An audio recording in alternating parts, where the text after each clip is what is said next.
नमस्कार। स्वागत है आप सभी का अपने YouTube चैनल पे। इंग्लिश की हम शिक्षण विधियां कर रहे थे और उससे पहले हमारे YouTube चैनल पे आपको हिंदी की जो शिक्षण विधियां है वो कंप्लीट करवा दी है, तो आप प्लेलिस्ट चेक कर लेना। वहाँ पे सारे के सारे आपको वीडियो मिल जाएंगे जिसमें PYQ है, वो सभी टॉपिक है हमने हिंदी के करवा दिए और इंग्लिश के प्रिंसिपल करवा दिए। ठीक है, और इसके अलावा हमने एक टॉपिक और करवा दिया है और आज का हमारा जो टॉपिक है वो रहने वाला है challenges of teaching English, difficulties in learning English. और इसके अलावा आपका जो रोल ऑफ होम लैंग्वेजिज्म या आप कहते हो जिसको मल्टी लैंग्वेजिज्म जो टॉपिक है, ये दो टॉपिक है वो इस वीडियो के अंदर हम करने वाले हैं। उससे पहले हमने एक तो प्रिंसिपल करवा दिए, इसके अलावा जो आपका कम्युनिटी जो आपका CLT वाला जो टॉपिक है वो हमने कंप्लीट है वो करवा दिया। और आपको सभी जो टॉपिक है ना इंग्लिश के जिनमें PYQ और MCQ हैं वो आपको मिल जाएंगे हमारे YouTube चैनल पे। दो टॉपिक तो इसमें शामिल हो जाएंगे और इसके अलावा जो बच जाएंगे वो नेक्स्ट वीडियो में दो एक साथ मिल जाएंगे। फिर एक एक करके सारे के सारे वीडियो आपको कल शाम तक कंप्लीट उपलब्ध हम करवा देंगे। तो आप वीडियो को शेयर ज़रूर करना सभी के पास में और वीडियो को लाइक ज़रूर करना और कमेंट सेक्शन में ज़रूर लिखना कि आप वीडियो कहाँ से देख रहे हो। तो पहला प्रश्न है हमारा कि which of these is not A cause of disorder. Which of these is not A cause of disorder का कारण इनमें से कौन सा नहीं है, ये हमसे पूछा गया है। ठीक है, तो इसके अंदर आपको चार ऑप्शन दे रखे हैं: psycho economic, emotional, environmental and educational causes, excessive use of toffees, chocolate and fast food, poor model, repression and in over control by parents and teachers. तो ये आपको चार ऑप्शन दे रखे हैं और ये रीट लेवल 2 में 2015 में पूछा गया प्रश्न है और इस प्रश्न को बोर्ड ने क्या किया था, डिलीट किया था। ठीक है, बताना हमारा काम था क्योंकि PYQ सभी आने चाहिए इसमें। उसके बाद में आपका प्रश्न आता है one of the language disorder is found when. One of the language disorder is found when. ये प्रश्न आपके सामने आता है। चार ऑप्शन दे रखे हैं कि learner is missing the class, learner is speaking in class, learner speaks in short and fragment phrases, learner speaks the full sentence. तो आपका one of the language disorder in is found when, तो जो आपका भाषा का जो disorder है वो कहाँ पाया जाता है ये हमें पूछा गया है। तो कहाँ पाया जाएगा, learner speak in short and fragmented phrases. तो ये होगा आपका उत्तर सही। Language disorder means when a child has, language जो डिसऑर्डर है मीन्स इसका मतलब क्या होता है कि व्हेन चाइल्ड हैज, किस में डिफ़िकल्टी है वो महसूस करेगा। ये आपको बताया गया कि difficulty in understanding the meaning, difficulty in expressing his या her thought, trouble producing some sound and accurately. तो इसमें ऑप्शन नंबर आपका 4 सही होगा कि जो डिफ़िकल्टी है वो समझने में डिफ़िकल्टी महसूस करे, इसके अलावा जो आपके एक्सप्रेशन है वो समझने में वो क्या करे, डिफ़िकल्टी महसूस करे, तब उस बच्चे में क्या पाया जाएगा, लैंग्वेज डिसऑर्डर है वो देखने को मिलता है। तो 1 नंबर और 2 नंबर दोनों सही है। उसके बाद में आगे वाला आपका 5 नंबर प्रश्न है। उससे पहले मैं ये कहूँगा कि हमने हमारे YouTube चैनल पे हिंदी की शिक्षण विधि कंप्लीट करवाई, इसके अलावा NCF 2005 हमने कंप्लीट करवा दिया, NEP 2020 कंप्लीट करवा दिया, RTE एक्ट 2009 है वो कंप्लीट करवा दिया, ये आप जरूर देख सकते हो। और साथ ही साथ में बाल कल्याणकारी योजना वाला टॉपिक जिससे प्रश्न पक्का पूछा जाएगा ये भी हमने कंप्लीट करवा दिया। तो ये भी आप वीडियो ज़रूर चेक करें और हिंदी की शिक्षण विधि भी जरूर चेक करें आप। उसके बाद है articulation error occur due to, तो इसमें ऑप्शन दे रहे format, speech habit, slurring over and clipping sounds, learner intelligence, learner give importance to stress and intonation. तो इसमें आपका कौन सा ऑप्शन सही हो जाएगा 5 नंबर प्रश्न के अंदर, तो कौन सा होगा इसमें, स्लेरिंग ओवर एंड क्लिपिंग साउंड्स इसके अंदर आपका सही हो जाएगा ये ऑप्शन।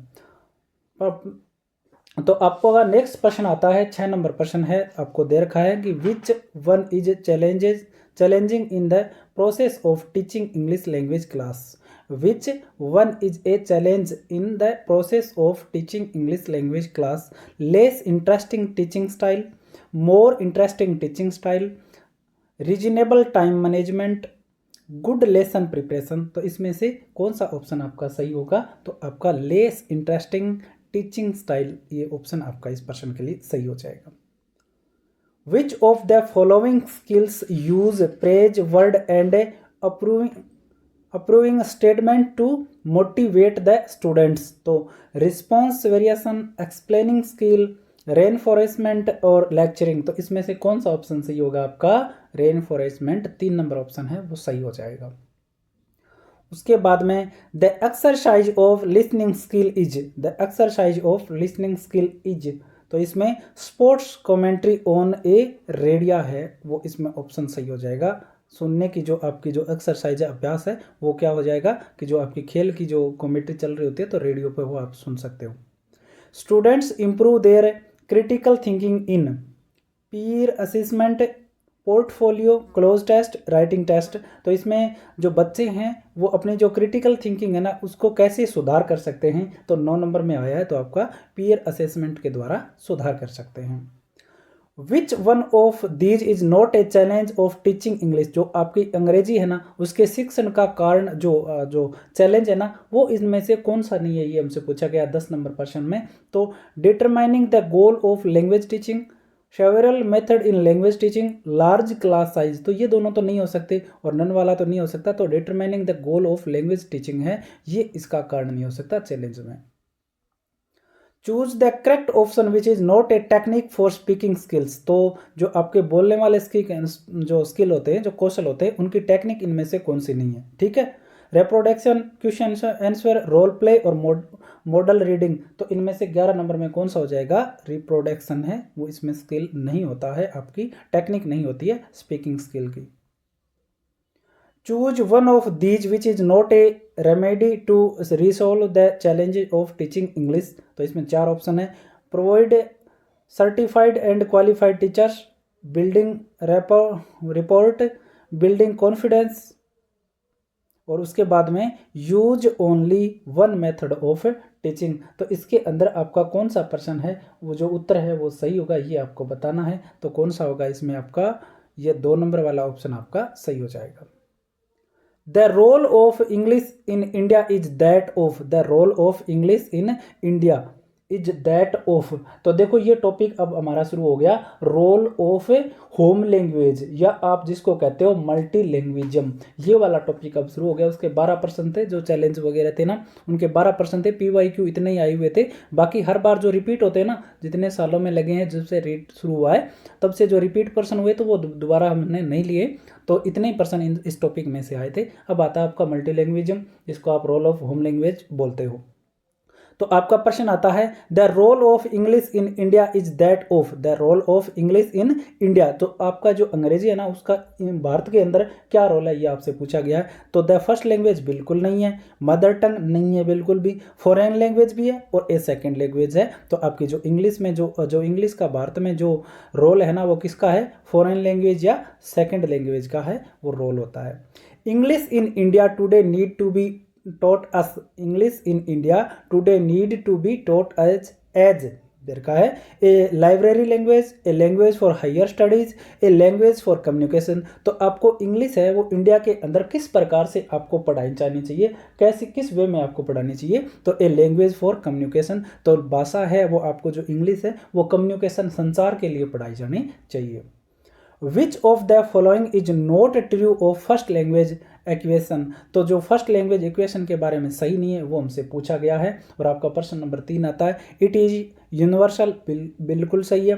इट इज नेचुरल, ये भी सही है। It does not require formal instructions, तो ये भी बिल्कुल सही है। जो फर्स्ट लैंग्वेज उसके लिए कोई निर्देश नहीं चाहिए और ये प्राकृतिक होती है और यूनिवर्सल सर्वमान्य है वो होती है। It is require formal instruction, ये क्या हो जाएगा? इसमें गलत हो जाएगा, इसमें निर्देशों की आवश्यकता नहीं होती है। विच of the following is not true of first equation, ये तो हमने कर ही लिया ना, 4 नंबर प्रश्न है। उसके बाद में आपका आता है language learning is relate to, language learning is related to knowledge, skills, power और कोपिंग, तो जो आपकी भाषा को सीखना है वो किस से रिलेट करता है, किससे संबंधित है, ये आपसे पूछा गया है। तो किससे संबंधित होगा? ये स्किल्स से संबंधित होता है। उसके बाद में आपका आता है लिंग्विस्टिक वेरिएबिलिटी ऑफ और multi language is a to acquire the knowledge of a foreign language, तो बून, टूल, लैडर और हार्डशिप, तो इसमें से कौन सा ऑप्शन आपका सही होगा? तो टूल वाला ऑप्शन सही हो जाएगा, ये एक टूल के रूप में काम करता है। If a Bengali family lives in Delhi the children in the family will learn in family and from environment. तो इसमें आपका कौन सा ऑप्शन सही होगा? तो क्या सीखेंगे? It if a Bengali family lives in Delhi, जो आपकी जो बंगाली फैमिली है वो अगर दिल्ली में रहती है, the children in the family will learn, क्या सीखेंगे वो? बंगाली सीखेंगे किससे? परिवार में। और जो आपका एंड हिंदी फ्रॉम इन्वायरमेंट, और हिंदी कहाँ से सीखेंगे? वहाँ के वातावरण से सीखेंगे। तो परिवार से कौन सी सीखेंगे? वो बंगाली। और जो आपकी जो इन्वायरमेंट है वहाँ का, तो वहाँ पे हिंदी बोली जाती है, तो क्या सीखेंगे? वो हिंदी सीख जाएंगे। इस प्रकार से आपसे प्रश्न पूछा गया। Multilingualism in classroom can be use to, multilingualism in classroom can be used to teach all subject, teach about diverse culture groups, teach only languages, teach the lesson of equality between cultures। तो इसमें से मल्टीलैंग्वेजम के लिए कौन सा सही होगा?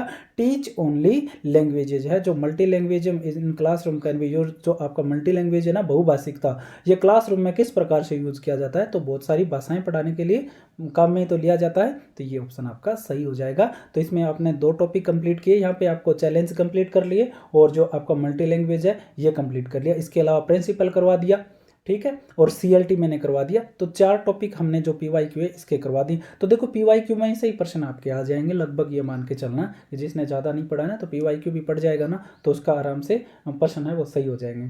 अब हमारे आगे वाले टॉपिक है तो बच जाएंगे आपका development of language skill method बच जाएंगे। तो वो आपको धीरे धीरे से हमारे चैनल पर कल शाम तक कंप्लीट मिल जाएंगे। आज और वीडियो मिल जाएगा आपको, कल सुबह मिल जाएगा। इस प्रकार से कल शाम तक आपके कंप्लीट हो जाएंगे। एक तो इंग्लिश के करवा दिए आपको, इंग्लिश के करवा देंगे, पूरे करवा दूंगा मैं, शुरू कर रखें। हिंदी के हमने कंप्लीट करवाई दिए, तो दोनों के कंप्लीट हो जाएंगे। इसके अलावा जो NCF वगैरह है वो मैंने करवाई रखा। इसके अलावा मैथ के वीडियो भी मैंने डाल रखे हैं जो लेवल 1 से संबंधित है और लेवल 2 से भी संबंधित है। तो वीडियो को शेयर जरूर करना और चैनल को लाइक, जो आपका चैनल है उसको सब्सक्राइब भी जरूर कर लेना। धन्यवाद।